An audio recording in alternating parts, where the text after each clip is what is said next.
WhatsApp everyone, welcome back to the channel. तो guys आज हमारी इस क्यूट सीरीज में बिजनेस स्टडीज डेडिकेटेड डे होने वाला है। पहले हम यहाँ पे रिवीजन करने वाले हैं चैप्टर नंबर 5 और 6 का। उसके बाद आज एमसीक्यूज करेंगे chapter number 1 and 2 and then 3 and 4। तो it is going to be a very very very interesting and very important day. Series को बहुत सीरियसनेस के साथ करना, क्योंकि सीयूईटी तुमको एक्सेल करना ही करना है और एग्जाम बहुत पास है। पूरा एक महीना बचा है, 7-8 तारीख, आज क्या 8 तारीख हो गई है और 8 तारीख से ही आपके एग्जाम्स हैं। तो बहुत अच्छे से पढ़ाई करो और एग्जाम में एक्सेल करना है। चलिए जल्दी से लेट्स बिगिन।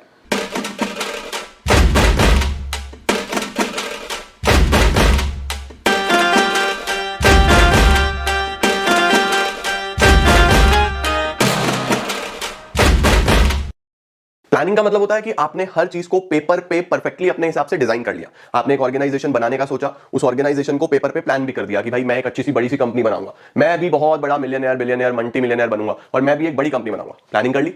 अब कंपनी बनाने के लिए क्या आपको सारे रिसोर्सेज को एक साथ लाना होगा। आपको सोचना होगा कि उस कंपनी में कौन कौन से डिपार्टमेंट्स होंगे, वो सब डिपार्टमेंट्स रेडी करने पड़ेंगे कि भैया अगर मुझे किसी शू मेकिंग कंपनी बनानी है तो मेरा प्रोडक्शन डिपार्टमेंट होगा, मेरा सेल्स डिपार्टमेंट होगा, मार्केटिंग डिपार्टमेंट होगा, फाइनेंस डिपार्टमेंट होगा, ह्यूमन रिसोर्स डिपार्टमेंट होगा। तो आपको पता है कि एक इंसान सारे काम नहीं कर सकता, तो आपको काम को पर्टिकुलर डिवाइड करना पड़ेगा और उसके अलग अलग ग्रुपिंग करनी पड़ेगी। ये डिपार्टमेंट ये काम, ये डिपार्टमेंट ये काम, ये डिपार्टमेंट ये काम। तो जब आप काम को डिवाइड करते हो और उसकी ग्रुपिंग करते हो, यानी सिमिलर नेचर की एक्टिविटीज एक साथ लेके आते हो, उसी को हम बच्चों ऑर्गेनाइजिंग बोलते हैं। ऑर्गेनाइजिंग का क्या मतलब होता है? देखो, organising is the process of identifying and grouping the work. पहले आइडेंटिफाई करना कि काम है क्या, देन उसकी ग्रुपिंग करना ताकि काम बढ़िया तरीके से परफॉर्म हो सके। तो identifying and grouping the work to be perform, assigning the duties to job positions, कौन सी जॉब पोजीशन पे कौन सा काम हो रहा होगा, और रिलेशनशिप्स बिल्ड करना ताकि आपके गोल्स अचीव हो सके। तो देखो, सिर्फ प्लान करने से काम नहीं चलेगा। प्लानिंग के साथ साथ आपको प्रॉपर्ली ग्रुपिंग करनी पड़ेगी, प्रॉपर्ली डिपार्टमेंटलाइजेशन करना पड़ेगा, तभी तो काम होगा। अब सर ये सब करते कैसे हैं, इसका प्रोसेस तो बताओ। तो आ जाओ बच्चों, जैसे हमने प्लानिंग का प्रोसेस पढ़ा था, चलो जल्दी से कमेंट सेक्शन में एक बार प्लानिंग का प्रोसेस लिखेंगे सारे के सारे बच्चे। एस डाइज इफ, एस डाइज इफ, एस डाइज इफ। वैसे ही ऑर्गेनाइजिंग का प्रोसेस है IDAE, IDAE, IDAE। Sir I का क्या मतलब है? आई का मतलब है बच्चों identification and division of work. पहले आप आइडेंटिफाई करो कि भैया क्या क्या काम होगा मेरी ऑर्गेनाइजेशन में, देन डिवाइड करो अलग अलग डिपार्टमेंट्स में। अब डिपार्टमेंट्स कई तरीके से बन सकते हैं। हो सकता है डिपार्टमेंट्स फंक्शंस के आधार पे बने, जैसे मैंने अभी आपको बताया था, production department, sales department, marketing department, हो सकता है इस तरीके से बने। या फिर हो सकता है मैं मल्टीपल प्रोडक्ट बनाता हूं तो मैं ऐसे बनाऊं फुटवेयर का डिपार्टमेंट, गारमेंट का डिपार्टमेंट, यूनिफॉर्म का डिपार्टमेंट, एक्सेसरीज का डिपार्टमेंट। तो अगर मैं मल्टीपल प्रोडक्ट बनाता हूं तो प्रोडक्ट्स के आधार पे भी डिपार्टमेंट बन सकते हैं। कुछ लोग डिपार्टमेंट ऐसे बनाते हैं नॉर्थ ईस्ट वेस्ट साउथ, इस तरीके के डिपार्टमेंट्स बनाते हैं टेरिटरी वाइज। तो कहीं ना कहीं डिपार्टमेंट्स बनाने का अलग अलग तरीका है। तो देखो, सबसे पहले क्या बोल रहा है? सबसे पहले you have to identify and divide the work into manageable activities, कि कौन कौन सी एक्टिविटीज करनी है ताकि डुप्लीकेशन ना हो, एक काम दो बार ना हो। अगर एक काम दो बार हुआ फिर वेस्टेज ऑफ रिसोर्सेज होगा, है ना। तो आइडेंटिफाई करो, डिवीजन करो, देन डिपार्टमेंट्स बना दो। डिपार्टमेंटलाइजेशन में क्या आता है? Activities of a similar nature are group together, उससे स्पेशलाइजेशन आता है। डिपार्टमेंटलाइजेशन से क्या देखने को मिलता है? स्पेशलाइजेशन। सर स्पेशलाइजेशन कैसे मिलेगा? बच्चों सोचो ना, जो प्रोडक्शन डिपार्टमेंट में है वो सिर्फ प्रोडक्शन कर रहे हैं, बार बार वही काम करते आ रहे हैं। अब जैसे फॉर एग्जांपल मेरी ऑर्गेनाइजेशन में मैं प्रोडक्शन डिपार्टमेंट में, मेरा काम कंटेंट को प्रोड्यूस करना है, बनाना है ना। तो मेरी यही स्पेशलाइजेशन है। मुझे अगर पीपीटी बनाने बिठाओगे मैं नहीं बना पाऊंगा, है ना। तो हमारी ऑर्गेनाइजेशन में मेरा काम क्या है? मैं प्रोडक्शन में हूं, मेरा काम यही है, तो मैं यही काम करते आ रहा हूं सालों से। तो क्या मैं इसमें स्पेशलिस्ट हो गया? जो हमारे पीपीटी में कर रहे हैं वो पीपीटी ही बनाते आ रहे हैं सालों से, तो क्या वो इसमें स्पेशलिस्ट हो गए? तो सबसे पहले तो आप आइडेंटिफाई करो, डिवाइड करो काम को, डिपार्टमेंट्स बना दो। फिर assignment of duties, her department को कुछ ना कुछ काम तो देना है। खाली डिपार्टमेंट बना के क्या करोगे? काम भी तो देना है। तो कौन सा डिपार्टमेंट क्या काम करेगा वो मैनेज करो। तो देखो लिखा हुआ है, jobs are allocated to the members of each department according to their skills and competencies. और लास्ट में बच्चों एक हायरार्की डेवलप करो। हायरार्की का मतलब जैसे लेवल्स होते हैं, है ना। देखो ये जो लेवल्स हैं कि सबसे ऊपर कौन होगा, मिडिल लेवल पे कौन होगा, लोअर लेवल पे कौन होगा, ऐसे हायरार्की डेवलप करना ये भी तो इंपॉर्टेंट है। क्योंकि अगर बॉस नहीं होगा तो फिर एम्प्लॉइज ठीक से काम कैसे करेंगे? वो एम्प्लॉइज को सुपरवाइज करने के लिए, मोटिवेट करने के लिए कोई ना कोई तो ऊपर चाहिए ना। तो पता होना चाहिए कौन सुपीरियर है, कौन सबऑर्डिनेट है। इस रिलेशनशिप को बोलते हैं रिपोर्टिंग रिलेशनशिप्स। तो हर ऑर्गेनाइजेशन में बच्चों रिपोर्टिंग रिलेशनशिप्स होती है, मतलब कि who will report to whom, कौन किसको रिपोर्ट करेगा। तो सबसे पहला काम क्या होगा? Identification and division of work. दूसरा काम क्या होगा? डिपार्टमेंटलाइजेशन। तीसरा काम क्या होगा? Assignment of duties to those departments and people. उसके बाद क्या होगा? एक रिपोर्टिंग रिलेशनशिप्स बनाना कि कौन किसका सुपीरियर होगा, कौन सबऑर्डिनेट होगा, कौन ऑर्डर देगा, कौन रिस्पांसिबिलिटीज को फॉलो करेगा। तो ये भी पता होना चाहिए, बहुत क्लियर होना चाहिए। तो देखो लिखा हुआ है, authority responsibility relationship are clearly established so that each individual know who he has to take order from and to whom he is accountable। Done बेटा, स्क्रीनशॉट लो जल्दी से। Identification, division of work done, departmentalisation done, assignment of duties done, establishing reporting relationships done. अब देखो बच्चों, importance of organising. क्यों इतना important है ऑर्गेनाइज करना? क्यों इतना इंपॉर्टेंट है काम को बांटना? क्यों इतना इंपॉर्टेंट है अलग अलग डिपार्टमेंट्स बनाना? वाई? नंबर 1, इससे क्या आएगा? स्पेशलाइजेशन। पीछे भी पढ़ा, एक इंसान वही काम बार बार कर रहा होता है तो वो उसमें स्पेशलिस्ट हो जाता है, वो उसी काम को कम समय में कर पाता है, उसको बहुत ज्यादा टाइम नहीं लगाना पड़ता। देखो क्या लिखा है, a systematic allocation of jobs increases productivity and leads to specialisation. आपको स्पेशलाइजेशन देखने को मिलता है बच्चों जी। उसके बाद आ रहा है क्लैरिटी इन वर्किंग रिलेशनशिप्स। देखो हमने लास्ट पॉइंट पढ़ा था ना, एस्टैब्लिशिंग रिपोर्टिंग रिलेशनशिप्स, तो इसका मतलब यही है कि जब आप प्रॉपर ऑर्गेनाइजिंग करते हो तो एवरीथिंग इज क्लियर।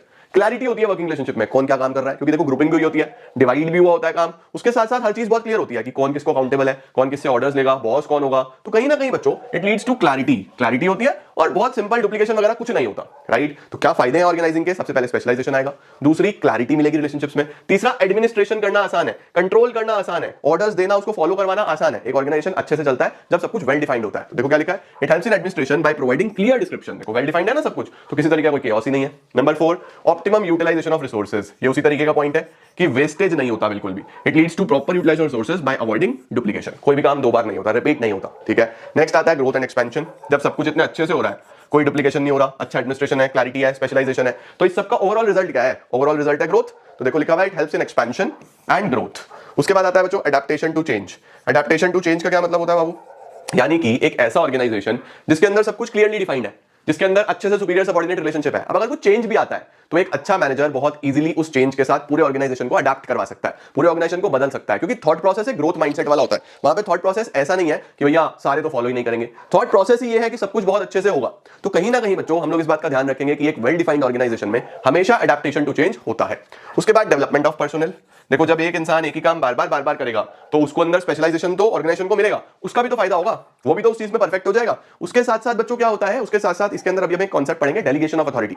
डेलीगेशन में क्या होता है, एक मैनेजर जो उसका इंपॉर्टेंट काम है वो खुद करता है, जो नॉन इंपॉर्टेंट है उसको आगे फर्दर ट्रांसफर कर देता है अपने लोअर लेवल वाले को। मतलब कि सपोज मैं टॉप लेवल पे हूं, मुझे थोड़ा सा काम लगा कि यार ये मेरे लिए इतना इंपॉर्टेंट नहीं है, मेरा टाइम बहुत लेता है, तो मैं उसको मिडिल लेवल वाले को आगे ट्रांसफर कर दूंगा। मैंने कहा यार तू मेरा ये काम करना, तो मिडिल लेवल को एक तरीके से टॉप लेवल का काम करने को मिल रहा है, टॉप लेवल वाले को समय मिल रहा है, तो कहीं ना कहीं दोनों का फायदा हो रहा है। टॉप लेवल वाले को ज्यादा समय मिल रहा है सोचने का, मिडिल लेवल वाले को वो एक्सपोजर मिल गया जो उसको शायद कभी ना मिलता, क्योंकि वो टॉप लेवल पे तो है ही नहीं अभी।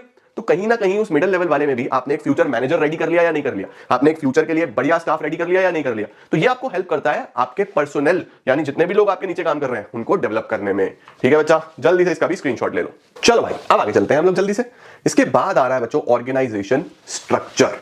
स्ट्रक्चर का मतलब क्या होता है बच्चों, स्ट्रक्चर का मतलब होता है एक तरीके से ऑर्गेनाइजेशन की शेप, ऑर्गेनाइजेशन में किस तरीके से डिपार्टमेंट्स बने हैं, ऑर्गेनाइजेशन में किस तरीके से सुपीरियर सबऑर्डिनेट रिलेशनशिप बना है, ऑर्गेनाइजेशन में आपने कितने कितने विभाग बनाए हैं, डिपार्टमेंट बनाए हैं। जैसे आप बैंक में देखते हो ना अलग अलग तरीके के डिपार्टमेंट्स होते हैं, आप अलग अलग कंपनीज में देखते हो अलग अलग तरीके के डिपार्टमेंट्स होते हैं। तो किस कंपनी में कितने लेवल, कितने डिपार्टमेंट्स, उसका फ्रेमवर्क क्या है, उसका ब्लूप्रिंट क्या है, उसका नक्शा क्या है, कैसा दिखता है एक ऑर्गेनाइजेशन। अब आपको ऐसे पता नहीं होता क्योंकि आप तो एज अ कस्टमर जाते हो, लेकिन जब आप किसी कंपनी में जॉब करोगे तो आप देखोगे अलग अलग डिपार्टमेंट होंगे, आपका भी तो स्पेशलाइजेशन होगा ना बच्चों। जैसे आप कॉमर्स पढ़ रहे हो, अब कॉमर्स में भी टैक्सेशन है, फाइनेंस है, मल्टीपल जॉब ऑप्शंस आपके पास होते हैं, इतने सारे जॉब ऑप्शंस होते हैं कि आप हर चीज नहीं कर सकते, आप किसी ना किसी एक फील्ड में जाओगे, वो फील्ड के अलग अलग डिपार्टमेंट्स होंगे हमारे पास। तो ये सारे डिपार्टमेंट्स किस तरीके से बनाए गए हैं उसको हम ऑर्गेनाइजेशन का स्ट्रक्चर बोलते हैं। तो क्या है organisation structure? Organisation structure refers to the framework, मैंने बताया ना आपको, नक्शा, ब्लूप्रिंट, फ्रेमवर्क, वो फ्रेमवर्क या वो डिजाइन कि ऑर्गेनाइजेशन है किस तरीके का, विद इन विच सारे के सारे टास्क्स आर परफॉर्म्ड। चाहे मैनेजरियल टास्क हो यानी मैनेजमेंट की बात हो रही हो, चाहे ऑपरेशंस की बात हो रही हो, तो इसका मतलब चाहे प्लानिंग की बात हो रही हो चाहे एग्जीक्यूशन की बात हो रही हो, दोनों ही केसेस में कौन कौन से लोग, कौन कौन से डिपार्टमेंट, क्या डिजाइन है ऑर्गेनाइजेशन का, उसको स्ट्रक्चर बोलते हैं। देखो लिखा हुआ है the need for an organisation structure is felt when an enterprise grows. देखो जब आपका छोटा ऑर्गेनाइजेशन होता है, जैसे मेरे पापा की दुकान है, ठीक है, तो मेरे पापा की जो दुकान है वो सोल प्रोप्राइटर है, उन्होंने लाइफ टाइम दुकान करी है अपनी, ठीक है। तो अब सोल प्रोप्राइटरशिप में एक स्मॉल बिजनेस में हमें डिपार्टमेंट्स नहीं बनाने पड़ते यार, वो खुद ही है सब कुछ, फाइनेंस भी वही है, सेल भी वही है, मार्केटिंग भी वही है, एचआर भी वही है, आरएनडी भी वही है, सब कुछ वही है। लेकिन अगर वो उस दुकान को एक बड़ी कंपनी में कन्वर्ट कर दें तो फिर बहुत सारे लोग सेल्स में चाहिए होंगे, बहुत सारे लोग मार्केटिंग में, बहुत सारे फाइनेंस में, बहुत सारे एचआर में, अकेले तो नहीं कर पाएंगे। तो जब ऑर्गेनाइजेशन बड़ा होता है ना बच्चों, तब इस डिजाइन की जरूरत पड़ती है, साइज में ग्रो करे या कॉम्प्लेक्सिटी में ग्रो करे, तो कोऑर्डिनेशन थोड़ा सा डिफिकल्ट हो जाता है नए फंक्शंस की वजह से, है ना। देखो इसके बाद बच्चों एक छोटा सा टॉपिक आता है इसमें, span of management. Span of management का मतलब होता है कि एक मैनेजर के अंडर या एक सुपीरियर के अंडर कितने सबऑर्डिनेट्स बहुत इफेक्टिवली काम कर पा रहे हैं। सपोज मैं एक मैनेजर हूं और मेरे अंडर में 12 लोग मैं अच्छे से मैनेज कर पा रहा हूं, तो वो मेरा स्पैन ऑफ मैनेजमेंट हो जाएगा। स्पैन ऑफ मैनेजमेंट क्या है? The number of subordinates that can be effectively managed by a superior. अब आता है बच्चों ऑर्गेनाइजेशन स्ट्रक्चर कितने तरीके का हो सकता है, यानी एक ऑर्गेनाइजेशन में कितने तरीके का डिजाइन हो सकता है ना। आओ मैं आपको इसका एक छोटा सा चार्ट बनवाता हूं, बहुत प्यारा सा। देखो बच्चों ऑर्गेनाइजेशनल स्ट्रक्चर कितने तरीके का हो सकता है। तो ऑर्गेनाइजेशनल स्ट्रक्चर बच्चों बेसिकली दो तरीके का हो सकता है, ठीक है। एक होता है फंक्शनल स्ट्रक्चर, एक होता है डिविजनल स्ट्रक्चर। फंक्शनल में क्या होता है बच्चों, जो डिपार्टमेंट्स बनते हैं वो फंक्शंस के आधार पे बनते हैं, यानी आप क्या काम कर रहे हो उस आधार पे बनेंगे, ठीक है। इसी तरीके से डिविजनल में क्या होगा, जो डिपार्टमेंट्स बनेंगे वो प्रोडक्ट्स के आधार पे बनेंगे। जो मल्टी प्रोडक्ट कंपनी होती है ना, एक से ज्यादा प्रोडक्ट बनाती है, उनका डिविजनल स्ट्रक्चर होता है। लेकिन जो हमारे पास एक नॉर्मल कंपनी होती है जिसमें एक ही प्रोडक्ट बनता है, उसमें फंक्शंस के आधार पर डिपार्टमेंट्स बटे होते हैं, ठीक है। जैसे इसमें कैसे होगा, इसमें होगा कि आपका जनरल मैनेजर है और जनरल मैनेजर के अंडर जितने भी डिपार्टमेंट्स आएंगे वो सब काम के बेसिस पे आएंगे। जैसे production manager, finance manager, marketing manager, human resource manager. तो देखो मैं क्या कर रहा हूं, मैंने यहाँ पे जो डिपार्टमेंट्स बनाए हैं जनरल मैनेजर के अंडर, वो एक प्रोडक्शन है, एक फाइनेंस है, एक मार्केटिंग है, एक ह्यूमन रिसोर्स है। देखो काम के आधार पे काम को बांटा गया है, राइट, कि आप क्या फंक्शन परफॉर्म करोगे उस आधार पे। लेकिन अगर मैं मल्टी प्रोडक्ट कंपनी होता तो देखो जनरल मैनेजर के अंडर में जो डिपार्टमेंट्स होते हैं वो किस तरीके से होते हैं, वो होते बच्चों, जैसे मैंने आपको बताया था, कॉस्मेटिक डिपार्टमेंट जो कॉस्मेटिक बनाएगा, है ना, फुटवेयर जो सिर्फ फुटवेयर बनाएगा, उसके बाद यहाँ पे गारमेंट जो सिर्फ गारमेंट्स बनाएगा, उसके बाद यहाँ पे आ जाता है हमारे पास यूनिफॉर्म का मतलब जो सिर्फ यूनिफॉर्म बनाएगा, गारमेंट्स में ही यूनिफॉर्म, जो स्कूल यूनिफॉर्म्स बनाए, है ना, वो आ जाएगा। यूटेंसिल्स, कुछ भी, मतलब मल्टीपल प्रोडक्ट हो सकते हैं, राइट। तो फुटवेयर हो गया, गारमेंट्स हो गया, कॉस्मेटिक हो गया, यूनिफॉर्म हो गया, कुछ भी ऐसा। अब इसके अंडर होंगे फिर सेल्स, मार्केटिंग, फाइनेंस, प्रोडक्शन, और भी हो सकते हैं sales, marketing, finance, production, sales, marketing, finance, production.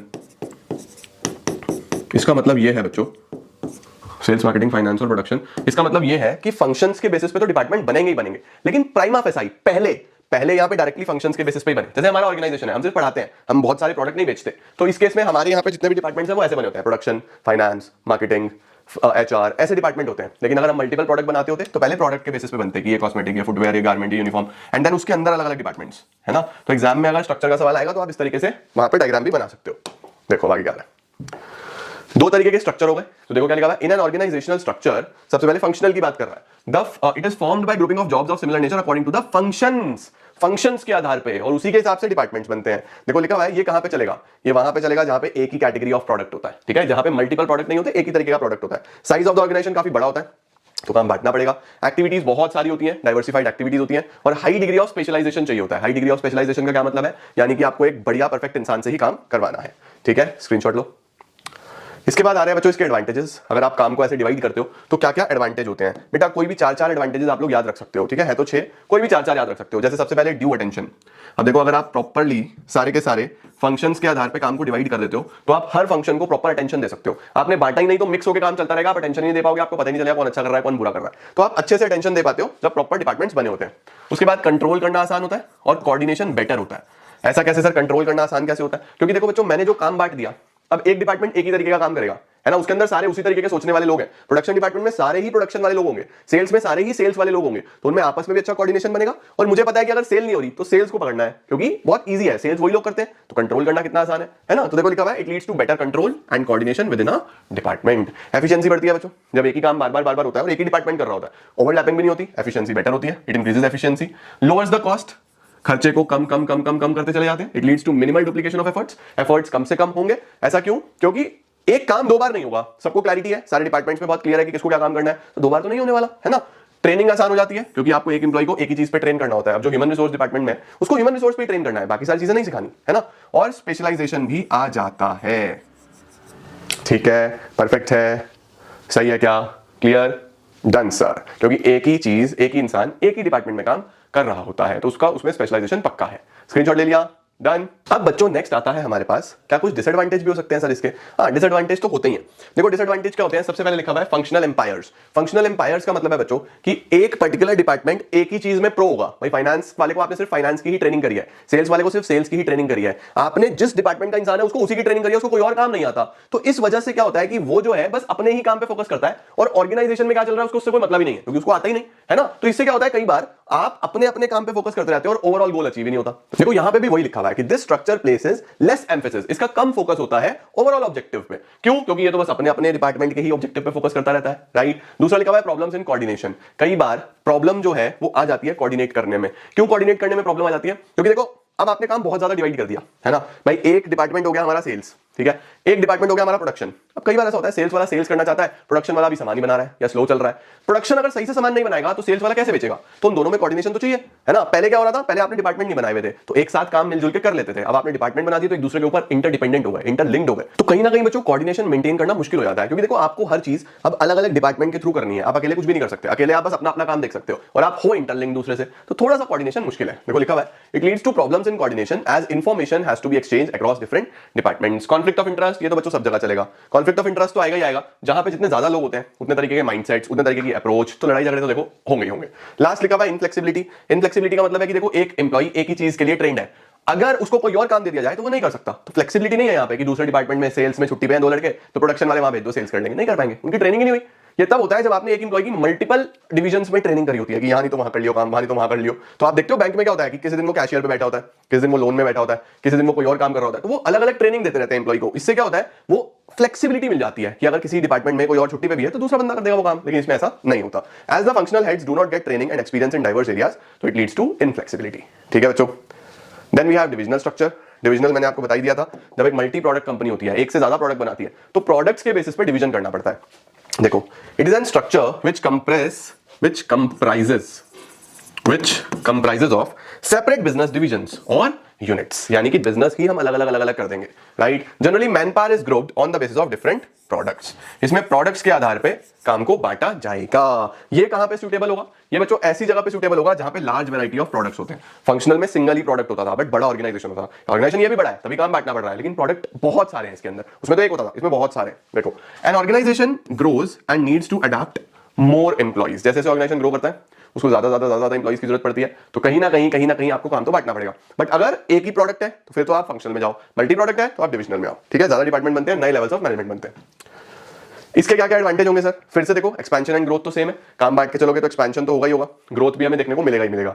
उसके बाद ग्रेटर अकाउंटेबिलिटी, यहाँ पे अकाउंटेबिलिटी ज्यादा होती है बच्चों। अकाउंटेबिलिटी कैसे ज्यादा होती है? जैसे फॉर एग्जांपल आपने देखा कि आपकी कंपनी 4 तरीके का सामान बनाती है, मैंने पीछे लिखा था ना, कॉस्मेटिक, फुटवेयर, गारमेंट और यूनिफॉर्म। अब आपको दिख रहा है कि भैया अगर हम प्रॉफिट नहीं लाएंगे तो पकड़ में आ जाएंगे, क्योंकि बहुत आसान है पकड़ना। आप चारों डिपार्टमेंट की बुक्स देख लो, बुक्स ऑफ अकाउंट्स चेक कर लो, कौन सा अच्छे से काम नहीं कर रहा, तो पकड़ में एकदम आ जाएगा। तो कहीं ना कहीं बच्चों अकाउंटेबिलिटी ज्यादा हो जाती है। ऐसा लगता है कि जवाबदेही ज्यादा है यार, अकाउंटेबिलिटी का मतलब होता है जवाब देना पड़ेगा, अच्छे से काम नहीं करेंगे तो। देखो वही लिखा हुआ है, divisional heads are accountable for profits as revenues and cost relating to different departments can be easily identified. इसके बाद बच्चों प्रोडक्ट स्पेशलाइजेशन। देखो उसके अंदर आपके पास ऑक्यूपेशनल स्पेशलाइजेशन आता था कि आपके काम से रिलेटेड स्पेशलाइजेशन आएगा, यहां पे आपको प्रोडक्ट से रिलेटेड स्पेशलाइजेशन आएगा। It helps in development of varied skills in a divisional head and this prepares him for higher positions. इसमें फ्लेक्सिबिलिटी भी होती है बच्चों। कैसे फ्लेक्सिबिलिटी होती है सर? देखो जैसे मैंने आपको पीछे दिखाया था,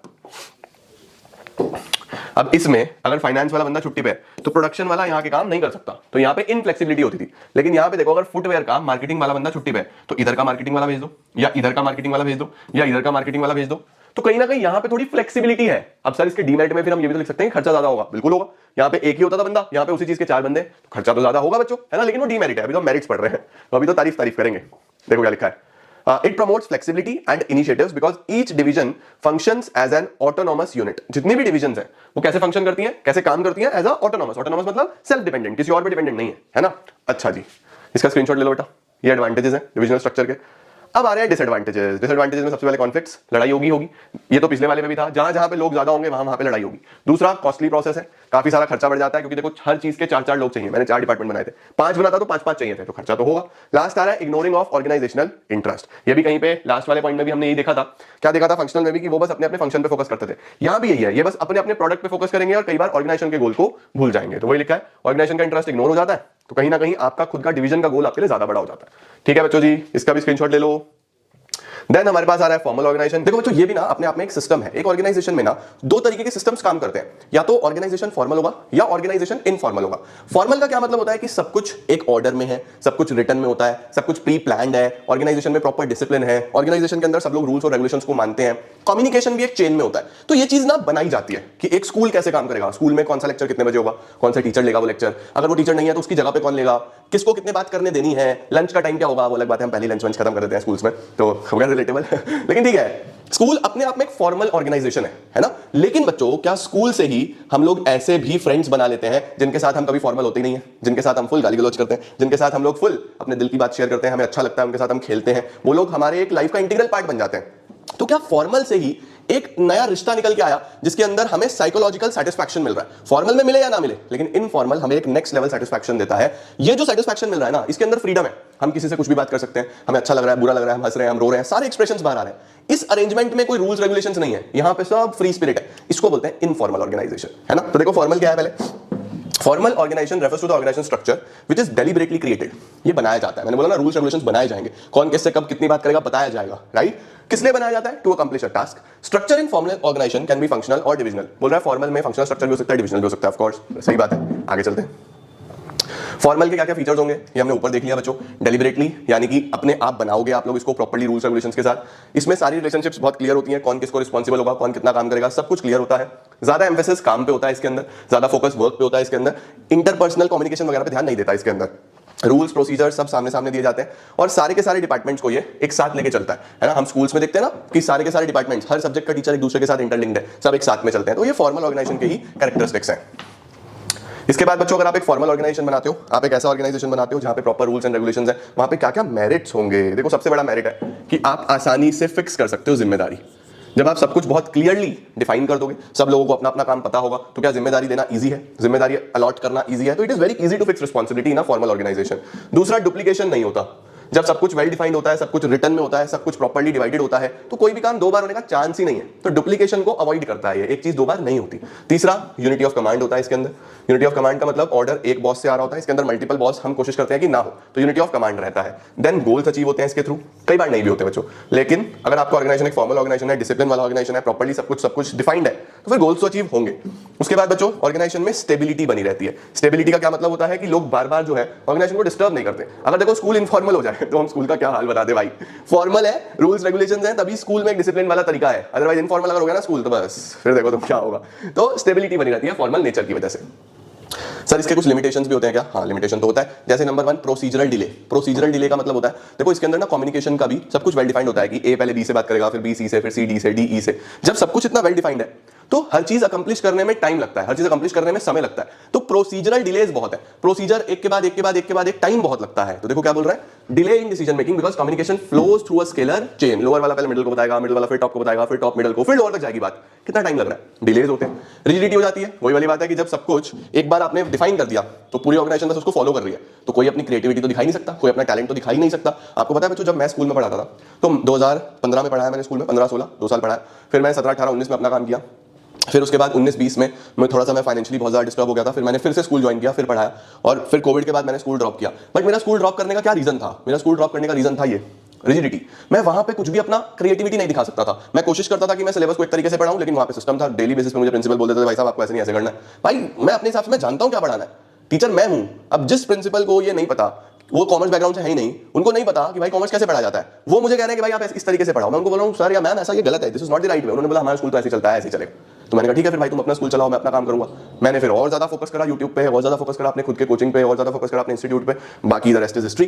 तो कहीं ना कहीं फॉर्मल ऑर्गेनाइजेशन में रिजिडिटी होता है, आपके टैलेंट्स आपकी क्रिएटिविटी दब जाती है। तीसरा क्या है, non fulfilment of social needs. आपको सोशल नीड्स यानी कि साइकोलॉजिकल सेटिस्फैक्शन नहीं मिलता। क्यों? क्योंकि वहां पे कोई फ्रेंडशिप्स नहीं होती, वहां पे कोई इस तरीके की आप इनफॉर्मल पार्टीज नहीं करते। आप अगर दुखी हो तो उससे कोई फर्क नहीं पड़ता, आप सुखी हो तो उससे कोई फर्क नहीं पड़ता। वहां पे आप सिर्फ काम करने के लिए जा रहे हो, काम की बात होगी। तो मेरा ओवरऑल साइकोलॉजिकल सेटिस्फैक्शन की तो बात ही नहीं हो रही ना, तो सोशल नीड्स फुलफिल नहीं होती बच्चों, ठीक है। अब ये सारी लिमिटेशंस को कौन खत्म करता है? इनफॉर्मल। इनफॉर्मल ऑर्गेनाइजेशन क्या है? देखो इनफॉर्मल एक नेटवर्क है पर्सनल और सोशल रिलेशंस का। अब फॉर्मल में आप स्कूल जाते हो, ठीक है, आप एकदम डिसिप्लिन होकर रोज यूनिफॉर्म पहन के प्रॉपर्ली जाते हो, राइट। लेकिन उसके बाद क्या होता है, उसके बाद फिर वहां पे आपके फ्रेंड्स बनते हैं जिनसे आप बाद में शाम को भी मिलते हो, आप साथ में खेलते हो, साथ में बड़े होते हो, साथ में सुख दुख बांटते हो, साथ में खूब मौज मस्ती करते हो। तो कहीं ना कहीं बच्चों ये रिलेशन जो बिल्ड हुआ, ये बिल्ड तो फॉर्मल में से ही हुआ है ना। तो देखो क्या लिखा है, it is a network of personal and social relation that arises as people associate with one other. जैसे मैनेजर और सबऑर्डिनेट पार्ट ले रहे हैं क्रिकेट मैचेस में, है ना, शाम को मैच देखने जा रहे हैं, शाम को खेल रहे हैं, साथ में बैठ के लंच कर रहे हैं, एक दूसरे को साइकोलॉजिकली सपोर्ट कर रहे हैं। ये सब इनफॉर्मल में चलता है, ठीक है। इनफॉर्मल के क्या फीचर होंगे बच्चों?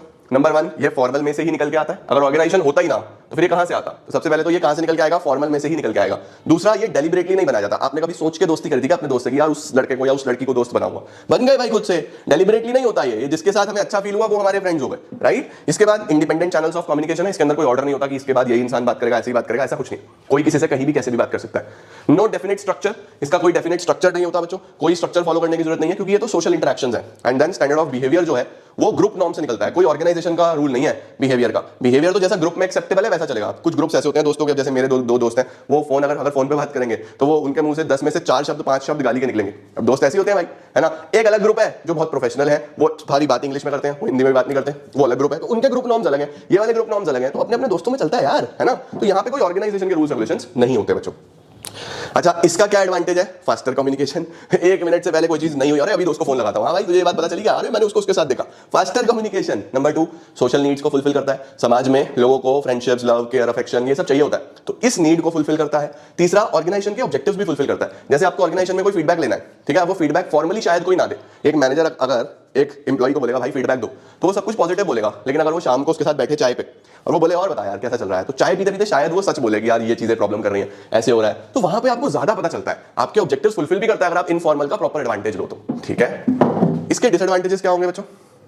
र्यूमर्स फैलना, झूठी चीजें फैलना, किसी के बारे में अलग अलग बातें जो एक्चुअल में ट्रूथ ही नहीं, ऐसी चीजें कई बार स्प्रेड हो जाती हैं, तो र्यूमर्स वगैरह फैल जाते हैं बच्चा इसके अंदर। दूसरा, रेजिस्टेंस टू चेंज। अब देखो लोग जो है ना, वो जब भी इनफॉर्मल होंगे तो कहीं ना कहीं वो कुछ भी बदलना नहीं चाहेंगे। ठीक है, वो बोलेंगे अरे नहीं यार सब सही तो चल रहा है यार, चलने दो, क्यों बदलना है हमको, क्योंकि एक ह्यूमन नेचर होता है कि वो बदलना नहीं चाहता। तो जब भी आप कोई नई चीज अगर इनफॉर्मली कहोगे कि नहीं यार ये करेंगे, तो बोलेगा अरे नहीं भाई मैं नहीं करता, क्योंकि लोग रेजिस्टेंट होते हैं, चेंज नहीं करना चाहते खुद को। तीसरा, ग्रुप नॉर्म्स। ये तो हमने पढ़ लिया कि अल्टीमेटली जो मेंबर्स हैं वो ग्रुप नॉर्म्स के हिसाब से चलते हैं, और कई बार वो ऑर्गेनाइजेशन के अगेंस्ट भी हो जाता है, तो ये चीज इसके अंदर एक डीमेरिट में आ जाता है। ठीक है बच्चों, फॉर्मल इनफॉर्मल का एक डिफरेंस है, इसका स्क्रीनशॉट ले लो, ये रीड ओनली है, आप एक बार इसकी रीडिंग लगा लेना। ओके, अब आ रहा है बच्चों एक टॉपिक डेलीगेशन, और इसके बाद एक टॉपिक आएगा डिसेंट्रलाइजेशन। अभी दिखाता हूं, पहले डेलीगेशन पढ़ो।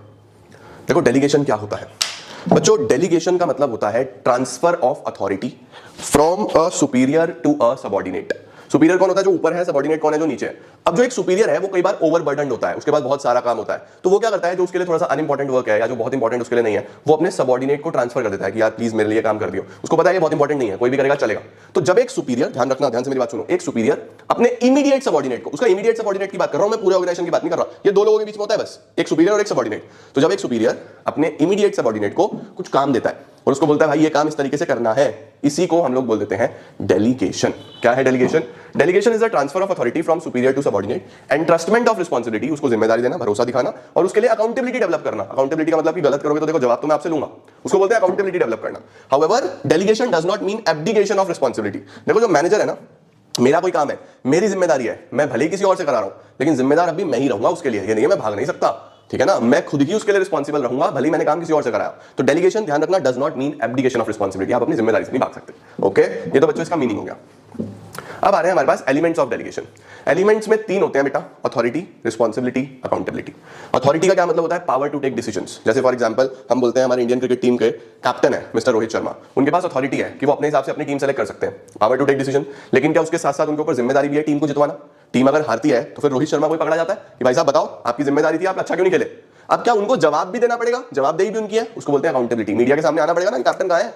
तो जिसके पास अथॉरिटी होती है, ये तो फ्योल ने भी बोला था, उसको उतनी ही जिम्मेदारी भी होती है। और यहां पे एक कॉन्सेप्ट हम पढ़ रहे हैं अकाउंटेबिलिटी, जवाबदेही भी आपकी होती है, आपको जवाब देना पड़ता है। तो देखो क्या लिखा हुआ है, authority means right of an individual to command his subordinate, responsibility means obligation to perform the task, जो भी काम दिया गया पूरा करो। अकाउंटेबिलिटी मींस आंसरेबिलिटी, ये बच्चों इंपॉर्टेंट टॉपिक एग्जाम में आता है, ध्यान रखना, अथॉरिटी, रिस्पांसिबिलिटी, अकाउंटेबिलिटी याद कर लेना अच्छे से। ठीक है, अच्छा अब अथॉरिटी कैसे आती है? ये बच्चों फॉर्मल पोजीशन से आती है, सही है। ये कहां से आती है? ये बच्चों आती है हमारे पास अथॉरिटी से, राइट। अब देखो सपोज मेरे पास पावर है, मुझे पावर है तो मेरे पास एक जिम्मेदारी भी आई, राइट। उस जिम्मेदारी के साथ क्या अकाउंटेबिलिटी भी आई, है ना। तो ये इससे आती है, ये इससे आती है, इट अराइजेस फ्रॉम रिस्पांसिबिलिटी, देखो ये जिम्मेदारी से आ रही है। ठीक है, फ्लो क्या होता है बच्चों? फ्लो होता है अथॉरिटी जो है वो कैसे फ्लो करती है? डाउनवर्ड, कि भाई मैं नीचे वाले को पावर दे सकता हूं, नीचे वाला मुझे पावर नहीं दे सकता, मैं ऑलरेडी पावरफुल हूं, तो मैं अपनी पावर उसको जरूर दे सकता हूं। तो अथॉरिटी फ्लोज डाउनवर्ड, जबकि रिस्पांसिबिलिटी फ्लो अपवर्ड, क्योंकि एक बंदा अपने ऊपर वाले कोई तो रिस्पांसिबल होगा ना जिसने उसको काम दिया है। अकाउंटेबिलिटी भी अपवर्ड ही चलती है, तो ध्यान रखना, अथॉरिटी डाउनवर्ड, ये अपवर्ड, और आंसरेबिलिटी भी अपवर्ड, ऊपर वाले को तो जवाब देना पड़ेगा। सपोज मेरे कोई बॉस है, मैंने गलत पढ़ा दिया तो मुझे उनको जवाब देना पड़ेगा ना, मैंने गलत क्यों पढ़ाया। तो आंसरेबिलिटी भी ऊपर चलेगी, रिस्पांसिबिलिटी भी ऊपर चलेगी, अथॉरिटी ऊपर से नीचे चलेगी। ठीक है, अथॉरिटी को आप डेलीगेट कर सकते हो, अपनी पावर थोड़ी सी आप आगे बांट सकते हो। जैसे रोहित शर्मा नहीं है, उसको वॉशरूम जाना पड़ा मैच के बीच में, तो वो वाइस कैप्टन को बोल के जाएगा कि हार्दिक भाई तू देखियो जरा मैच थोड़ा संभालियो, मैं आ गया 3-4 ओवर के बाद। तो अथॉरिटी को डेलीगेट कर सकते हो। अब पीछे से हार्दिक ने कुछ गलत कर दिया तो क्या हम हार्दिक को पकड़ेंगे? भाई जिम्मेदार तो अभी भी रोहित शर्मा ही है ना, तो बोलेंगे responsibility can not be entirely delegated, आप जिम्मेदारी से नहीं भाग सकते और आपको जवाब भी देना पड़ेगा, it can not be delegated. Perfect, ले लो बच्चों स्क्रीनशॉट इसका भी, ये थोड़े से पॉइंट ऊपर नीचे हो गए। ओरिजिन ये है, फ्लो ये है और डेलीगेशन ये है, ठीक है, लेकिन लिखे सही हो। डन। नेक्स्ट इज डेलीगेशन क्यों इंपॉर्टेंट है, हम लोग काम को बांटते ही क्यों है, why is delegation so important, क्यों एक सुपीरियर अपने सबऑर्डिनेट पे भरोसा दिखाता है और उसको काम देता है, सबसे पहले इफेक्टिव मैनेजमेंट करने के लिए, ताकि ऑर्गेनाइजेशन में अच्छे से मैनेजमेंट हो सके, कोई भी ओवरबर्डन ना हो। मैनेजमेंट का मतलब ये होता है कि दूसरों से काम करवाना, है ना। मैनेजमेंट का प्रॉपर मीनिंग ही क्या है कि भैया जितना भी काम है खुद तो करिएगा, उसके साथ साथ अपनी टीम से भी करा के चलूंगा। तो लिखा हुआ है as the managers get more time to concentrate on important matters, growth होगी। जब हम काम को बांट के चलेंगे तो और लोगों को भी नया नया सीखने को मिलेगा, हम एक तरीके से फ्यूचर मैनेजर्स भी तैयार कर रहे हैं, ऑर्गेनाइजेशन में नई क्रिएटिविटी नए इनोवेशंस आएंगे, ग्रोथ तो होगी। तीसरा, एम्प्लॉय का डेवलपमेंट होता है। एक ऐसा एम्प्लॉय जो अभी मिडिल लेवल पे है, उसने कभी टॉप लेवल का काम नहीं करा, जब उसको उस लेवल का काम मिलेगा तो कहीं ना कहीं उसका भी अपना डेवलपमेंट होगा या नहीं होगा। नेक्स्ट, मैनेजमेंट की हायरार्की इसी से बनती है, कौन सुपीरियर कौन सबऑर्डिनेट कैसे डिसाइड होता है, डेलीगेशन से ही तो होता है। सुपीरियर कौन होगा जो काम दे रहा है, सबऑर्डिनेट कौन होगा जिसको काम दिया गया है। तो मैनेजमेंट की हायरार्की इसी तरीके से डेवलप होती है, हायरार्की का मतलब लेवल्स, ठीक है। मोटिवेशन ऑफ एम्प्लॉइज, जब आप एम्प्लॉय को काम दोगे उसको मोटिवेट भी करोगे ना कि भाई तेरे को ये काम दिया गया है, तू अच्छा एम्प्लॉय है इसीलिए दिया गया है, नहीं तो है तो बहुत सारे लोग, तो मोटिवेशन भी होता है एम्प्लॉय के लिए। बेटर कोऑर्डिनेशन, मतलब जब काम प्रॉपर्ली बांटेंगे, पूरे चैप्टर में ये ऑर्गेनाइजिंग में जब हम बांट के चलेंगे तो कोऑर्डिनेशन तो अपने आप बेहतर होगा ना, है ना। ये 6 बच्चों इंपॉर्टेंस होती है डेलीगेशन की। नेक्स्ट क्या आ रहा है, डिसेंट्रलाइजेशन। सर ये भी हमने फ्योल के प्रिंसिपल्स में पढ़ा था। Yes, centralisation and decentralisation. Centralisation में क्या होता था, सारा डिसीजन मेकिंग टॉप लेवल करता था, और डिसेंट्रलाइजेशन में क्या होता है, डिसेंट्रलाइजेशन में पूरी ऑर्गेनाइजेशन में पावर बांट दी। टॉप लेवल को बोला तुम भी डिसीजन लो, मिडिल लेवल को बोला कि ठीक है थोड़ी सी पावर हम आपको भी देते हैं, जो आपके लेवल के डिसीजन से आप खुद लो, और लोअर लेवल को बोला थोड़ी पावर तुम्हें भी देते हैं, जो तुम्हारे लेवल के डिसीजन से तुम खुद लो। तो कहीं ना कहीं अगर टॉप मिडिल लोअर पूरी ऑर्गेनाइजेशन में decision making power evenly spread कर दी जाए, इसको डिसेंट्रलाइजेशन बोलते हैं बच्चों। डेलीगेशन में भी पावर दी जा रही थी, लेकिन एक सुपीरियर बस अपने सबऑर्डिनेट को पावर दे रहा था। डिसेंट्रलाइजेशन में क्या है, पूरी ऑर्गेनाइजेशन में ही हमने पावर्स बांट दी कि ठीक है टॉप लेवल भी अपने डिसीजन लेगा, मिडिल भी लेगा, लोअर लेवल भी लेगा अपने अपने डिसीजन। इसको डिसेंट्रलाइजेशन बोलते हैं। तो डिसेंट्रलाइजेशन एक स्टेप और आ गया डेलीगेशन से। क्या लिखा है, It refers to systematic delegation of authority throughout all the levels in all the departments। यहां पे हम प्रॉपर अथॉरिटी को डिस्पर्स करते हैं, पावर्स को बांटते हैं, और ये बिलीव करते हैं कि लोग कॉम्पिटेंट हैं, केपेबल हैं और वो अच्छे से काम करेंगे। ठीक है बच्चों। अब डिसेंट्रलाइजेशन क्यों इंपॉर्टेंट है, काफी सिमिलर मिलता जुलता डेलीगेशन से। टॉप मैनेजमेंट को रिलीफ मिल जाता है, टॉप मैनेजमेंट को टाइम मिल जाता है और चीजों पे सोचने में। बहुत सारे डिसीजंस मिडिल लेवल के भी पहले टॉप ही ले रहा था, लोअर लेवल के भी टॉप ही ले रहा था, अभी हमने बांट दिया तो टॉप के टॉप लेगा, मिडिल के मिडिल लेगा, लोअर के लोअर लेगा, तो कहीं ना कहीं रिलीफ मिलता है। दूसरा, इनिशिएटिव आता है, मिडिल और लोअर लेवल में कॉन्फिडेंस आता है, इनिशिएटिव आता है, उनको वो काम करने का मौका मिलता है जो उन्होंने कभी नहीं करा, तो अच्छा फील करते हैं। तीसरा, मैनेजरियल टैलेंट तैयार कर रहे हो आप फ्यूचर के लिए। भाई आज जो मिडिल पे है कल को प्रमोट होकर वही तो टॉप पे आएगा, प्रमोशन तो चलता है हमारी ऑर्गेनाइजेशन में, तो अगर आज से ही आप उनसे वो काम करवाना शुरू कर दोगे तो आप अच्छा टैलेंट तो आज ही तैयार कर रहे हो ना। फोर्थ क्या होता है, ग्रोथ होती है ऑर्गेनाइजेशन की। ग्रोथ तो बच्चों डेलीगेशन से भी होगी, इससे भी होगी। क्विक डिसीजन मेकिंग, अब जब अपने डिसीजन लेवल्स खुद ले रहे हैं तो डिसीजन मेकिंग क्विक होगी, किसी से पूछना ही नहीं है। और लास्ट आता है बेटर कंट्रोल, प्रॉपर कंट्रोल बना रहता है ऑर्गेनाइजेशन में। डेलीगेशन और डिसेंट्रलाइजेशन का बच्चों डिफरेंस दिया है, ये भी आपको एक बार रीड कर लेना है। देखो डेलीगेशन कंपलसरी है, करना ही पड़ता है, क्योंकि एक मैनेजर कितना ही कैपेबल क्यों ना हो थोड़ा बहुत तो काम बांटेगा। ये ऑप्शनल है, पूरी ऑर्गेनाइजेशन को बांटोगे ये ऑप्शनल है, आपकी इच्छा है। डेलीगेशन का पर्पस क्या होता है, बर्डन कम करना मैनेजर का। डिसेंट्रलाइजेशन का पर्पस क्या होता है, रोल बढ़ाना सबऑर्डिनेट्स का, ताकि वो सीखें। फ्रीडम, डेलीगेशन में बच्चों सुपीरियर का थोड़ा ज्यादा कंट्रोल रहता है तो फ्रीडम कम होती है, वहां पे इतना कंट्रोल नहीं होता, वहां पे हर लेवल अपने डिसीजंस लेता है, तो यहाँ पे फ्रीडम ज्यादा होती है। स्कोप ऑफ कोर्स ये छोटा है, ये बड़ा कॉन्सेप्ट है, नैरो वाइड। इसके बाद ये जो प्रोसेस है, स्टेटस क्या है, it is a process follow to share tasks, सिर्फ काम को बांटने के लिए। वो क्या है, वो एक पूरी पॉलिसी है एक ऑर्गेनाइजेशन की कि सेंट्रलाइज्ड है या डिसेंट्रलाइज्ड है। ठीक है बच्चा, ले लो इसका भी स्क्रीनशॉट, सॉर्टेड है। और इसी के साथ हमारा ऑर्गेनाइजिंग चैप्टर भी समाप्त हो जाता है। 2 फंक्शंस ऑफ मैनेजमेंट आपने पढ़ लिए। नंबर 1 आपने पढ़ा प्लानिंग, यानी कि आपके ऑब्जेक्टिव सेट करना, प्रेमिसेस डेवलप करना, उसके बाद आइडेंटिफाई करना कौन कौन से अल्टरनेटिव कोर्सेस ऑफ एक्शन है, देन इवैल्यूएट करके बेस्ट का सिलेक्शन करना, फिर इंप्लीमेंट भी करना, है ना। तो मतलब आपने प्लानिंग में सारी चीजें अच्छे तरीके से ऑन पेपर कर ली। ऑर्गेनाइजेशन में प्लान जब हो जाता है ना, फिर उसके बाद हम आगे बढ़ते हैं किसकी तरफ, कि अब काम देखो क्या क्या है। जो एक नेचर का काम है, सिमिलर नेचर का काम है, उसकी ग्रुपिंग करो, उसके डिपार्टमेंट्स बनाओ। तो डिपार्टमेंट्स बनाना, वर्क को डिवाइड करना, स्पेशलाइजेशन सीख करना, ये सब ऑर्गेनाइजिंग में पड़ा था। अब बच्चों हम डिपार्टमेंट्स बना चुके हैं, सिमिलर नेचर के काम की ग्रुपिंग वगैरह कर चुके हैं। अब मुझे चाहिए उस डिपार्टमेंट्स में काम करने वाले लोग। अब देखो बच्चों, जो स्टाफ होता है ना, वो ऑर्गेनाइजेशन की लाइफलाइन होता है। एक ऑर्गेनाइजेशन बिना स्टाफ के बेकार है। आप बड़ी से बड़ी मशीन लगा लो, अगर उसको चलाने वाला एफिशिएंट नहीं है तो बेकार है वो मशीन। तो कहीं ना कहीं स्टाफिंग वो फंक्शन है जो ऑर्गेनाइजेशन में जान डालती है, ऑर्गेनाइजेशन में लाइफ लेके आती है। तो स्टाफिंग का मतलब होता है सही जगह पे सही लोगों को लेके आना। What is staffing? Staffing means obtaining, utilizing and maintaining a satisfactory and satisfied workforce. It is the process of filling and keeping filled the positions in the organization. Vacancies को fill करना और filled रखना इसी को हम staffing बोल देते हैं। ठीक हो गया बच्चों? तो देखो हमेशा ध्यान रखना कि अच्छे स्टाफ की बहुत ज्यादा जरूरत होती है, राइट। अच्छा एक चीज और, इससे पहले हम आगे चले बच्चों, हमारे डीसी ऐप पे ना हम लोगों ने एक बहुत शानदार टेस्ट सीरीज लॉन्च करी है। और वो टेस्ट सीरीज इतनी अच्छी है कि अगर जैसे आप जीएनजी की तैयारी कर रहे हो एंड यू वांट कि आप साथ साथ टेस्ट भी दो, तो उसके अंदर एक तो आपके पास सारे के सारे unit wise chapter wise test available है। वो टेस्ट आप सॉल्व करके हमारी फैकल्टीज को भेजोगे, हमारी टीम को भेजोगे, वो चेक करके आपको देंगे, आपकी मिस्टेक्स पता लगेंगी। और चेक करने के साथ साथ अगर आपको उसमें कोई भी डाउट आ रहे हैं तो वो डाउट भी आप डाउट सपोर्ट से कॉल करके, कॉल पे जब तक आपको समझ में नहीं आए आप पूछ सकते हो। तो बहुत ही अच्छी चीज है, एक बहुत अच्छा कोर्स है। अगर आप एनरोल करना चाहो तो डीसी ऐप में जाके एनरोल कर सकते हो, आपकी परफॉर्मेंस को अपलिफ्ट कर देगा, क्योंकि तैयारी के साथ साथ इवैल्यूएशन भी बहुत जरूरी होती है। एंड उस कोर्स में जो और एडवांटेज वाली चीज है वो ये है कि रिटन स्टडी मटेरियल, जो प्रिंटेड हमारा स्टडी मटेरियल है वो भी आपके घर पे अवेलेबल होगा। मतलब कि सारी की सारी बुक्स अकाउंट्स की, बिजनेस स्टडीज की, इकोनॉमिक्स की आपके घर पे आ जाएंगी, और उसके साथ साथ सीयूईटी का मटेरियल भी उसके अंदर अवेलेबल है, ताकि जब आपको सीयूईटी भी देना है तो आपको कहीं से मटेरियल बाय ना करना पड़े। तो बहुत ही वर्थ कोर्स है, बहुत अच्छा कोर्स है, और हमने उसका जो प्राइस है वो भी जेन्युइन रखा हुआ है, क्योंकि हम लोग का मोटिव कहीं भी अर्न करना नहीं है।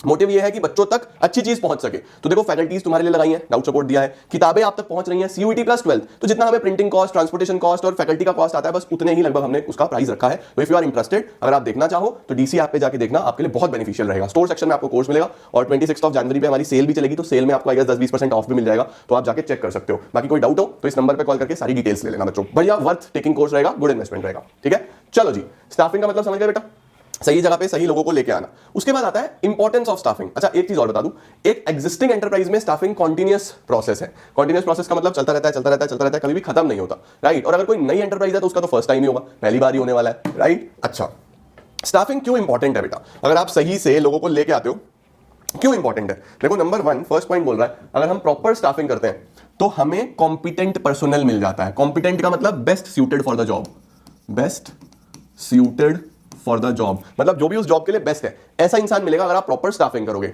Number 2, higher performance. अगर बेटा एक अच्छा इंसान आपको मिल गया, अब सपोज पढ़ाना है और मुझे अच्छे टीचर्स मिल गए पढ़ाने के लिए, तो ऑफ कोर्स परफॉर्मेंस बेटर हो जाएगा। अगर टीचर्स खराब मिले तो फिर परफॉर्मेंस खराब हो जाएगा। तो कहीं ना कहीं जो स्टाफिंग है वो आपको एक तो बेस्ट सूटेड पर्सन ढूंढ के देता है, आपको हायर परफॉर्मेंस होता है, आपकी ऑर्गेनाइजेशन सर्वाइवल कर जाती है और ग्रोथ में भी आ जाती है। यानी सर्वाइवल का मतलब एक तो उतना पैसा जनरेट कर पाएंगे कि खर्चे निकल जाए, और ग्रोथ तो होगी ही होगी। उसके साथ बच्चों प्रॉपर यूटिलाइजेशन ऑफ रिसोर्सेज होता है। अगर आप सही इंसान सही जॉब पे लगाते हो तो आप उसको वेस्ट नहीं कर रहे हो। लेट्स सपोज आपके पास कोई पढ़ा लिखा इंजीनियर है और आपने उसको किसी ऐसे काम पे लगा दिया जहां पे उसकी इंजीनियरिंग स्किल्स यूटिलाइज ही नहीं हो रही, तो आप वेस्ट कर रहे हो ना उसकी स्किल को। तो स्टाफिंग ये मेक श्योर करता है कि सही इंसान सही जगह पे हो, ताकि किसी की भी स्किल वेस्ट ना हो। ठीक है, उसके बाद जॉब सेटिस्फैक्शन बना रहता है। भाई अगर देखो मैंने इंजीनियरिंग करी सपोज, तो मुझे उसी तरीके का जॉब चाहिए ना, तभी तो मुझे सेटिस्फैक्शन मिलेगा। अब मैंने करी इंजीनियरिंग, मुझे बिठा दिया किसी ऐसे काम पे जहां पे सिर्फ पेपर वर्क करना है, दिमाग लगाना ही नहीं, तो मुझे सेटिस्फैक्शन ही नहीं आएगा। भाई मैंने इतनी पढ़ाई क्यों करी थी?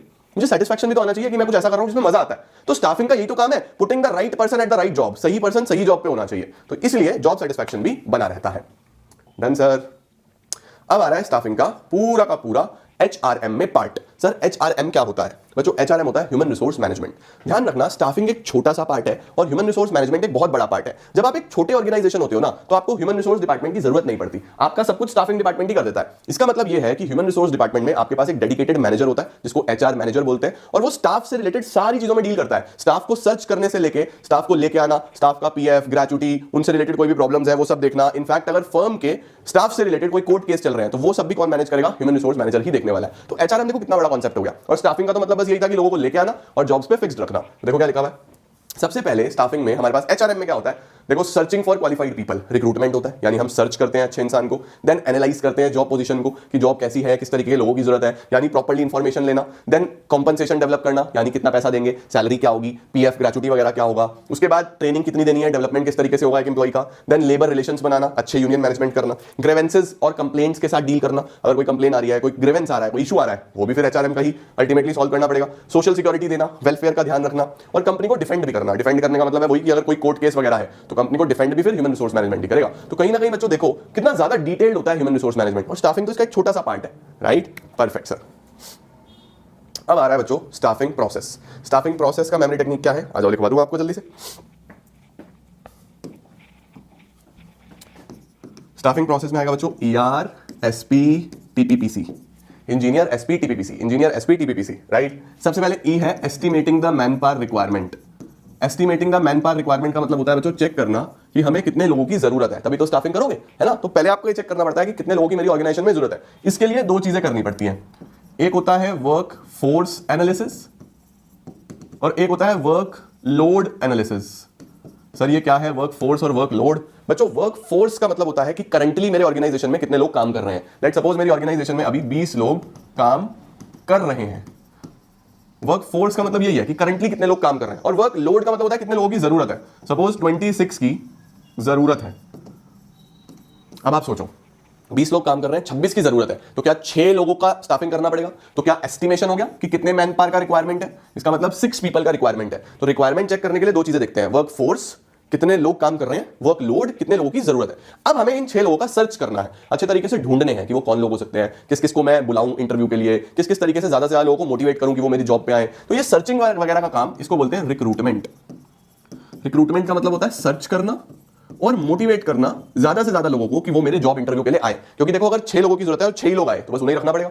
6 लोगों की जरूरत है, 60 लोग आए तो उनका इंटरव्यू लेके आपको एक बेस्ट कैंडिडेट मिल सकता है। तो आपको कहीं ना कहीं रिक्रूटमेंट बहुत अच्छे से करना होता है। इसको करने के बाद फिर आप सिलेक्शन करते हो।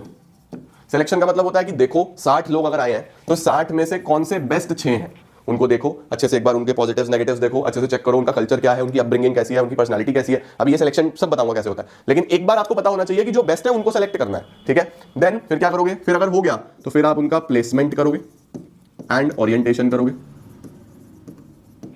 प्लेसमेंट एंड ओरिएंटेशन का क्या मतलब होता है बच्चों, कि जब आपने सेलेक्ट कर लिया तो जॉब पे प्लेस करो, यानी ऑर्गेनाइजेशन में बुलाओ। और ओरिएंटेशन का मतलब होता है जान पहचान कराना, यानी फैमिलियर कराना। देखो, एक ऑर्गेनाइजेशन में एज अ टीम अच्छे रिलेशंस होने चाहिए। अगर एक दूसरे के प्रति कोई भी नेगेटिव एटीट्यूड होगा तो ऑर्गेनाइजेशन ग्रो ही नहीं हो पाएगा। तो ऑर्गेनाइजेशन को चलाने के लिए सब एक दूसरे की तरफ पॉजिटिव होने चाहिए, सब एक दूसरे को जानते होने चाहिए। तो ओरिएंटेशन में क्या होता है कि हम सब एक दूसरे को फैमिलियर करेंगे, और फैमिलियर करने का मतलब है कि अच्छे तरीके से एक as a family, as a group काम करेंगे। इसको ओरिएंटेशन बोलते हैं, ठीक है। अब देखो, एस्टिमेशन हो गया, रिक्रूटमेंट हो गया, सिलेक्शन हो गया, प्लेसमेंट हो गया। फिर एम्प्लॉइज की ट्रेनिंग होगी, ट्रेनिंग एंड डेवलपमेंट।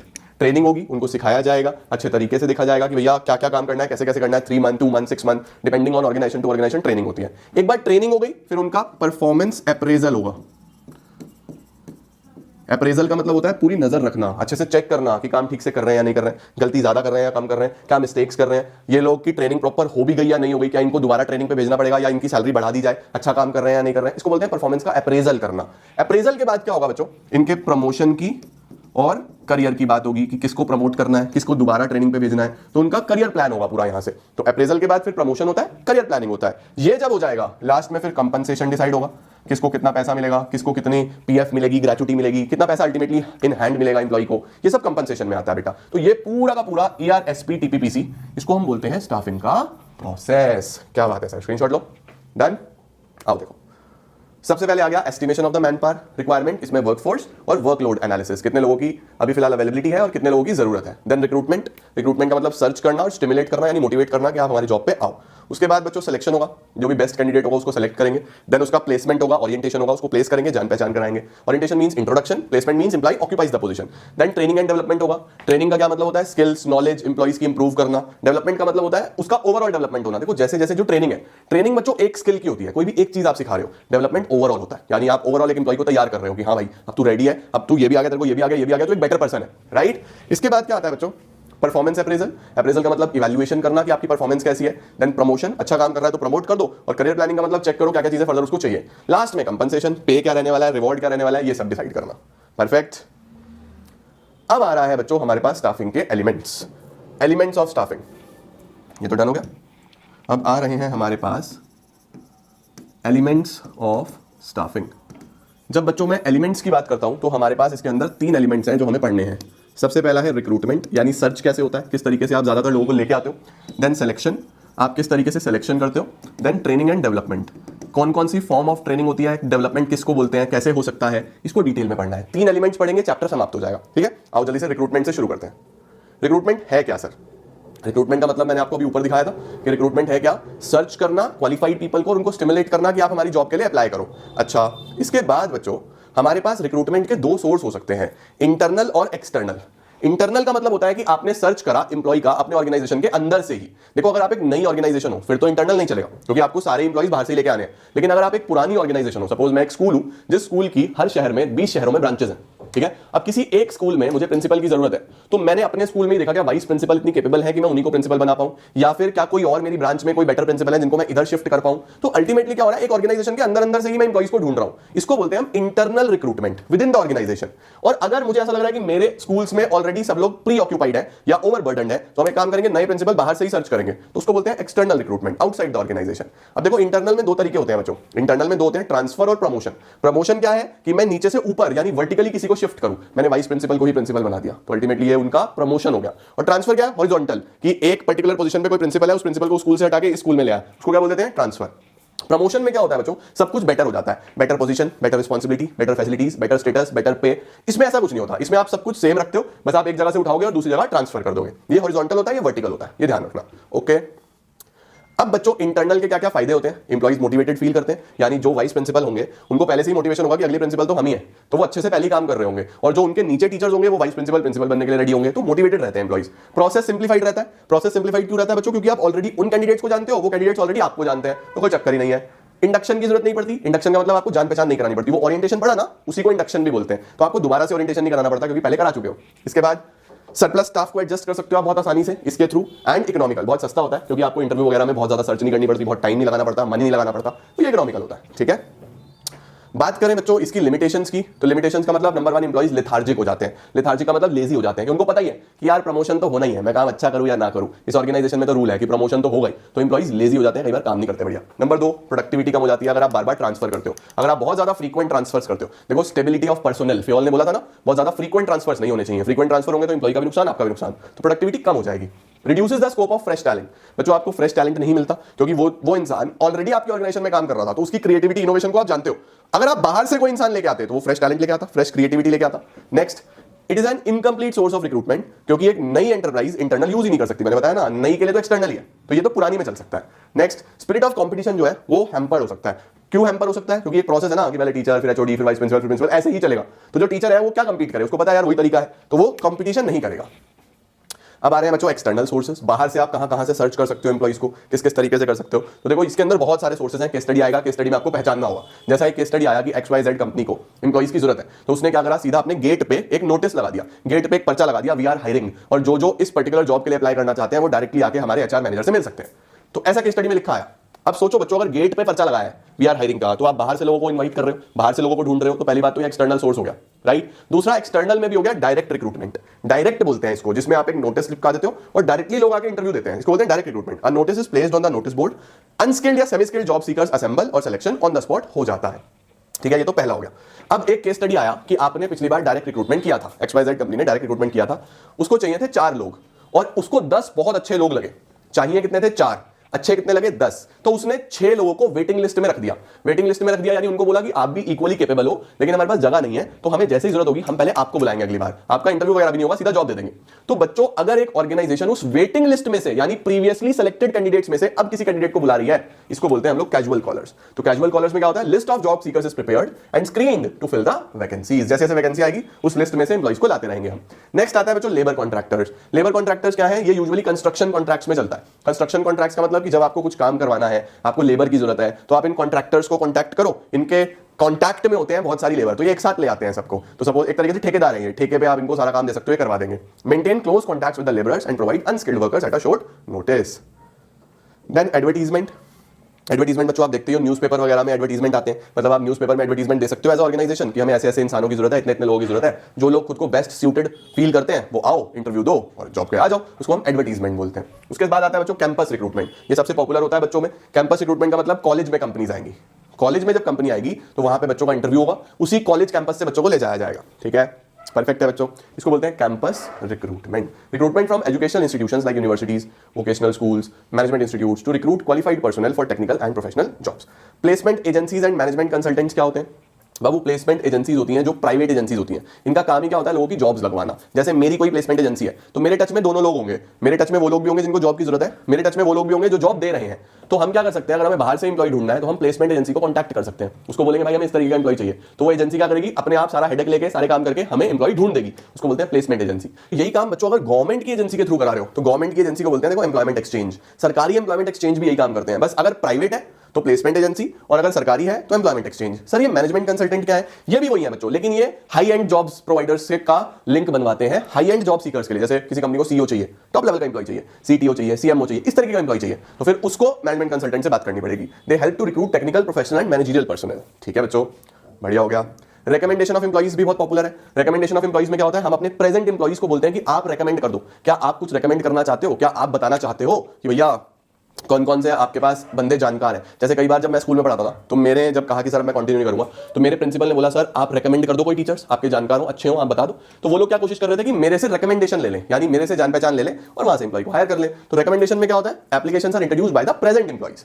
और वेब पब्लिशिंग तो बच्चों हम जानते ही हैं, वेब पब्लिशिंग का मतलब होता है internet, www, world wide web, जैसे naukri.com, आजकल लिंक्डइन से जॉब्स मिल जाती हैं, तो ये सब बच्चों वेब पब्लिशिंग में आ जाता है।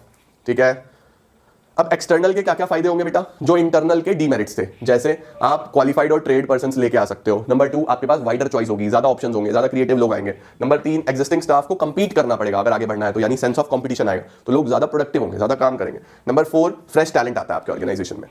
ठीक है बच्चों, इसके लिमिटेशंस क्या है? नंबर 1, अब देखो आप सोचो कि स्कूल को प्रिंसिपल की जरूरत है, अब वाइस प्रिंसिपल के तो सपने थे कि हम प्रिंसिपल बनेंगे, अब अल्टीमेटली स्कूल ने बाहर से कोई नई प्रिंसिपल अपॉइंट कर ली, बेचारी वाइस प्रिंसिपल तो घर बैठ के रोएगी, उसको डिससैटिस्फैक्शन फील होगा कि यार ये तो गलत स्कूल है, तो मोटिवेटेड नहीं रहते एम्प्लॉइज, क्योंकि उनको लगता है कि यार ये तो हमारे साथ प्रमोशन ही नहीं हो रहे, तो डिससैटिस्फैक्शन होता है कई बार। नंबर 2, लेंदी प्रोसेस है बच्चों, जितनी भी वैकेंसीज हैं उसको नोटिफाई करना, हर बार जॉब्स के लिए इंटरव्यूज लेना, आउटसाइडर्स हैं, नए लोग हैं, तो ये लेंदी है, कॉस्टली भी है, टाइम भी लगेगा, मनी भी लगेगा, एफर्ट भी लगेगा।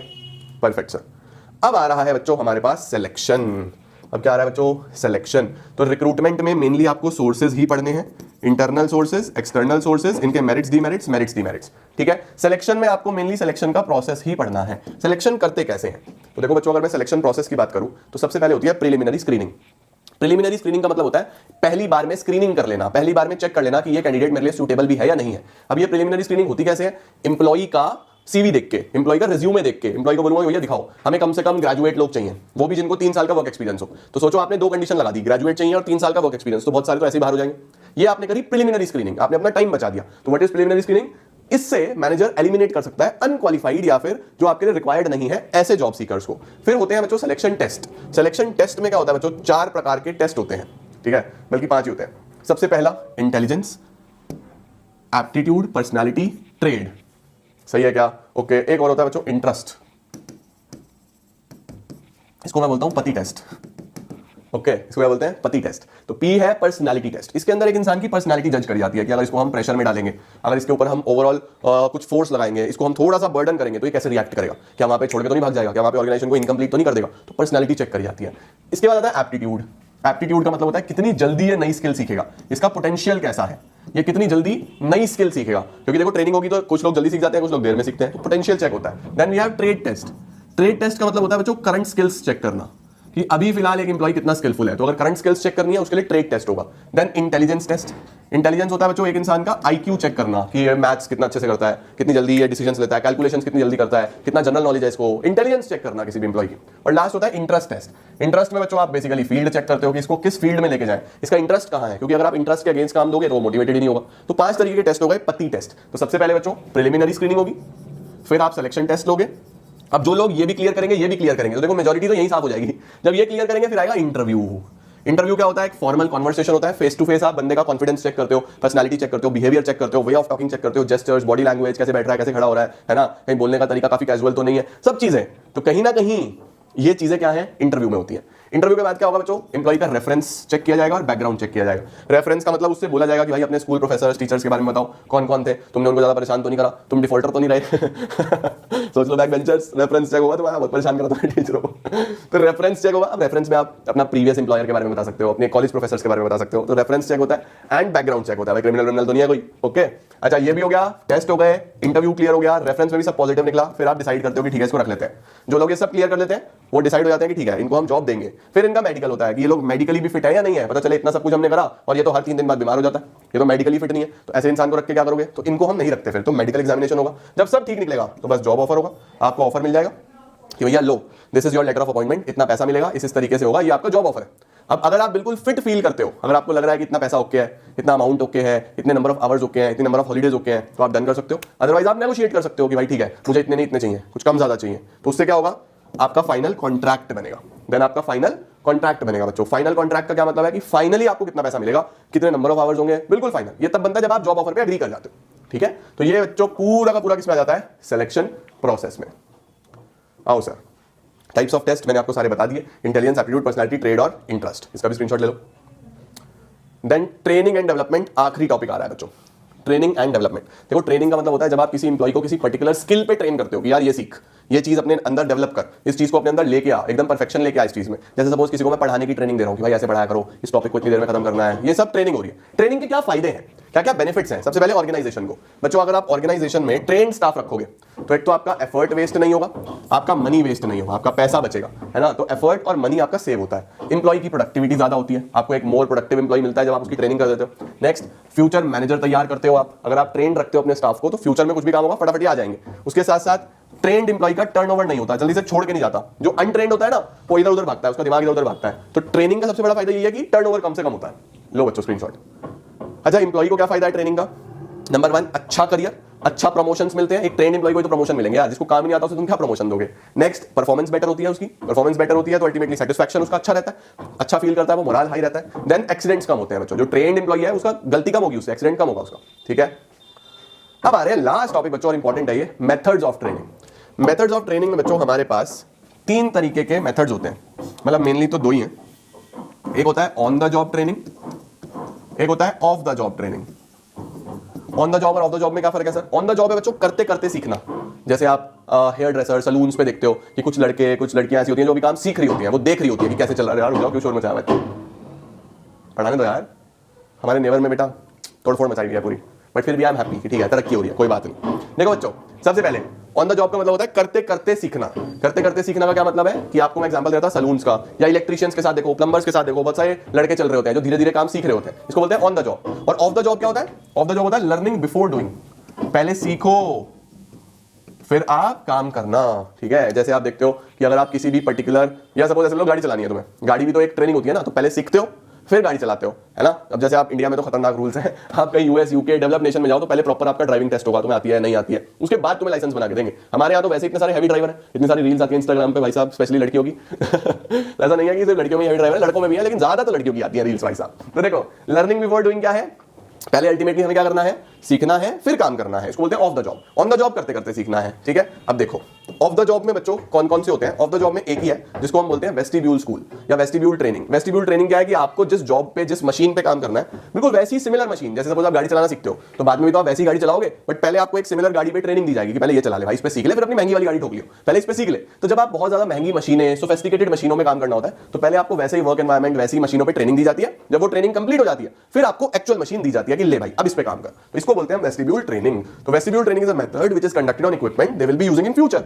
तो फिर ट्रेनिंग करी जाती है अवे फ्रॉम वर्क प्लेस, पहले एक टेम्पररी वर्क प्लेस बनाया जाता है, उसको सब सिखाया जाता है, फिर आप एक्चुअल पे आते हो। ठीक है, ऑन द जॉब कौन से होते हैं बच्चों? ऑन द जॉब का मतलब होता है करते करते सीखना। इसके अंदर सबसे पहले आता है हमारे पास अप्रेंटिसशिप। अप्रेंटिसशिप का मतलब जैसे मैंने आपको बताया हेयर सलून्स पे, इलेक्ट्रिशियंस के साथ, प्लम्बर्स के साथ, एक तो मास्टर वर्कर है वो खुद ही जो सब कुछ जानता है, और एक उसके साथ जो ट्रेनी चल रहा है, जो भी सब सीख रहा है, वो धीरे धीरे उसको ऑब्जर्व करता रहता है, उसको देखता रहता है, छोटे मोटे काम करता रहता है, उसकी हेल्प करता रहता है, और एक दिन वही ट्रेनी मास्टर वर्कर बन जाता है। तो करते करते सीखता है ना, इसको हम अप्रेंटिसशिप बोलते हैं। Trainee is kept under the guidance of a master worker for a specific period to acquire higher level of skill, और धीरे धीरे वो सीख जाता है सब। ये प्लम्बर्स, इलेक्ट्रिशियन, आयरन वर्कर्स, इनमें देखने को मिलता है। इंटर्नशिप क्या होता है बच्चों? इंटर्नशिप आप जानते ही हो कि कॉलेजेस जो हैं वो अपने बच्चों को अलग अलग कंपनीज में भेजते हैं समर इंटर्नशिप्स के लिए, विंटर इंटर्नशिप्स के लिए, ताकि वो जो थ्योरी पढ़ रहे हैं उसको प्रैक्टिकली देख पाए कि प्रैक्टिकली कैसे लगती है सारी चीजें।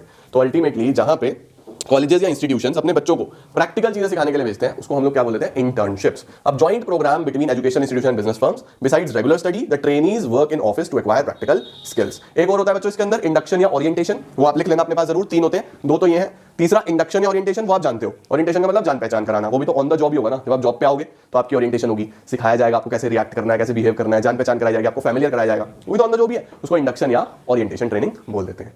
डन बच्चों, दिस इज इट।